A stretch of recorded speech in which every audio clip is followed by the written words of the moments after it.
Welcome to the Bookworm Duo, where we explore a variety of books. Let's get started. Sounds good to me. Today, we're diving into The Resurrectionist by ARae Dunlap. Ooh, that's a good one. And you're looking for a detailed plot summary. Well, get ready for a wild ride through 1820s Edinburgh. Definitely. This historical fiction novel is full of twists and turns, and we're going to take you through the events chronologically. Yeah, what's so captivating about this book is how it throws you right into the heart of a city teeming with scientific ambition. But this ambition has a dark side. Oh. We're talking about the body trade. A world of grave robbers, anatomists, and moral dilemmas that'll leave you questioning everything. Okay, so let's meet our protagonist, James Willoughby. Okay. He's a young, bright-eyed Englishman who leaves the prestigious halls of Oxford for the grittier reality of Edinburgh's medical school. Now, why would he do that? Well, James isn't satisfied with just textbook learning. He craves the hands-on experience that Edinburgh is notorious for. Back then, Edinburgh was leading the way in anatomical studies, pushing the boundaries of medical knowledge. So it's like trading fancy lectures for a front row seat at a dissection. Right, exactly. But this change of scenery is a shock to James. Edinburgh is a world away from the refined elegance of Oxford. Yeah. Think cobblestone streets, flickering gas lamps, and a constant drizzle that seems to seep into your bones. Talk about a mood shift. It's almost like stepping into a Gothic novel. It is. And speaking of intriguing characters, we're introduced to Aneurin McKinnon, a fellow student who becomes a pivotal figure in James's life. Aneurin is an enigma wrapped in a kilt. There's an instant connection between him and James. But Aneurin clearly has secrets lurking beneath that charming exterior. I'm sensing some serious chemistry here. Oh, yeah. And I bet those secrets have something to do with the darker side of Edinburgh, right? You're on the right track. Remember, we're talking about a time when dissection was crucial for medical training, but obtaining bodies legally was incredibly difficult. Right. This is where the shadowy world of the resurrection men or grave robbers comes into play. Ooh, this is where it gets interesting. So how does James stumble upon this underground world? Well, picture this. Okay. James attends an anatomy demonstration at a private school run by Dr. Malmstrom. Okay. But this is no ordinary lecture.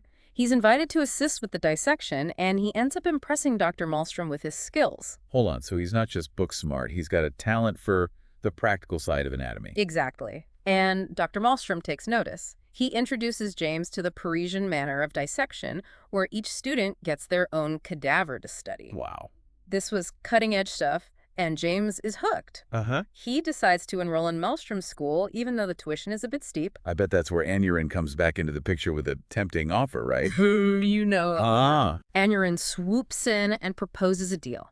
Help Dr. Malmstrom with a personal favor, and he'll get a reduced tuition.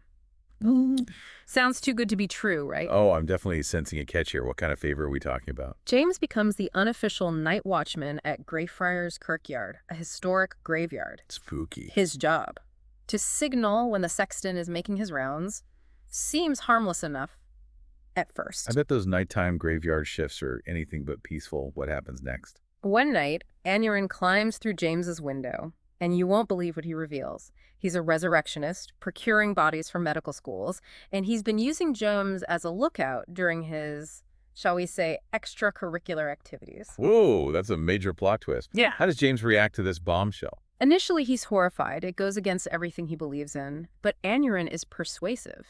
He paints a picture of the advancements these bodies make possible, the lives they could save. Yeah. And slowly, James starts to see things from a different perspective. So he's torn between his moral compass and the allure of scientific progress. That's the heart of the dilemma. He even helps Aneurin retrieve a body and deliver it to Malmstrom's school, witnessing firsthand the demand and the financial incentives involved. I bet that experience really opens his eyes to the realities of this underground world. It does.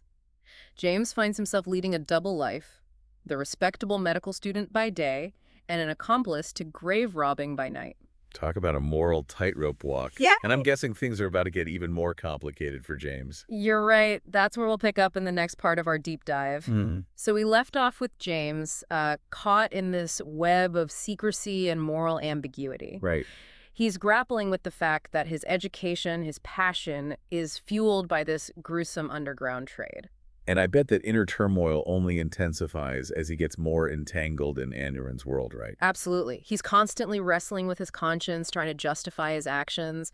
But then something happens that pushes him even deeper into this murky world. Okay, I'm all ears. What happens? James receives a letter from his sister, Edith. It turns out his family is facing financial ruin. Oh, no. To make matters worse, he's been promised to a wealthy heiress in London in an arranged marriage to save the family's fortune. Oh, wow. Talk about a dilemma. So he's got to choose between love and duty, family, and his newfound passion. Exactly. And remember, he needs money to continue his studies at Maelstrom School. Right. Desperate, he turns to Anurin and proposes something bold. He wants to become a full-fledged member of the Resurrectionist crew. Wow. So he's not just a reluctant participant anymore. He's actively choosing this life. What does Anurin think about that? Anurin is cautious at first. He emphasizes the distinction between resurrectionists like themselves, motivated by the advancement of science, and body snatchers who are just in it for profit. Yeah. He talks about the meticulous work they do, preparing the bodies for study, the impact it has on medical discoveries. So it's not just grave robbing. It's about contributing to something bigger than themselves. I can see how that would appeal to James's idealism. It does. Anurin even calls it giving a second life to the deceased for the sake of science. He believes their work is a necessary, albeit unsavory, part of medical progress. But I imagine this world, even with its noble intentions, is full of danger and shady characters. You're absolutely right. Enter Dr. Knox, a prominent anatomist who's obsessed with monopolizing the supply of cadavers. He's ruthless, using intimidation and bribery to eliminate his rivals. And his primary suppliers are two of the most chilling figures in the book, Burke and Hare. Ooh, those names sound familiar.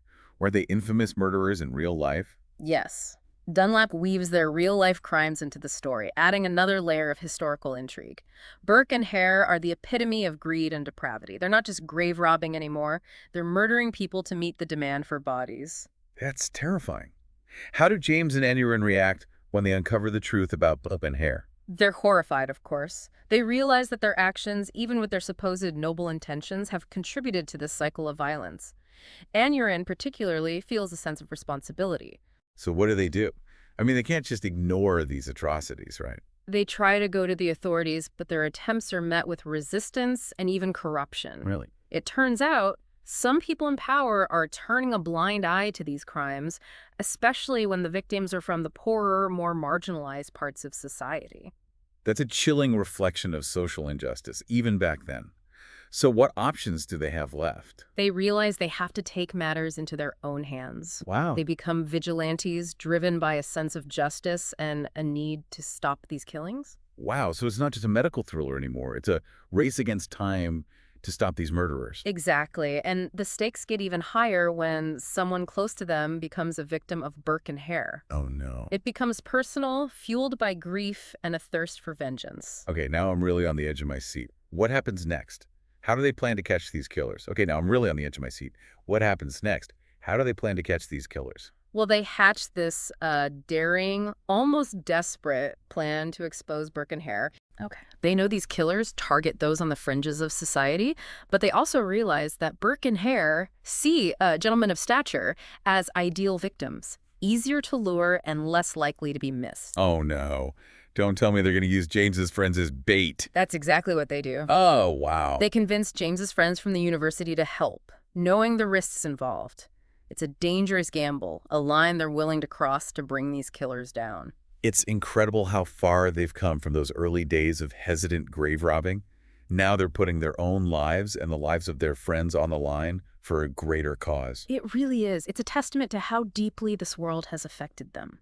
They've witnessed the devastating consequences of unchecked greed and the system's failure to protect the vulnerable.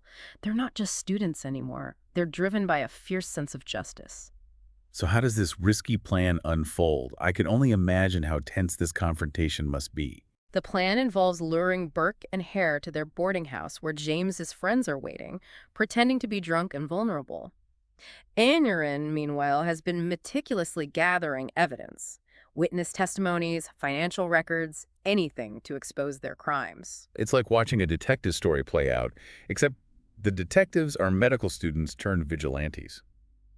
What happens when Burke and Hare show up? The scene is electric with tension. You can practically feel the danger crackling in the air. Burke and Hare arrive, all smiles and false charm, completely unaware that they've walked into a trap. I bet James and Anurin are holding their breath, hoping everything goes according to plan. Oh, absolutely. The confrontation is a masterclass in suspense. Burke, sensing something's amiss, threatens James, holding a scalpel to his throat. Oh, It's a chilling reminder of the brutality they're dealing with. that sounds terrifying. What does Anurin do? Anurin, fueled by grief and righteous fury, steps forward. He uses all his wit, his knowledge of the city's underbelly, and the evidence he's gathered to expose Burke and Hare for the monsters they are. It's like he's become a different person, a force to be reckoned with. Yeah, he's a man transformed by tragedy and a burning desire for justice. And in the end, their plan works. They manage to get a confession from Burke, leading to his arrest and execution. That's a huge victory. So justice is served. It's a partial victory.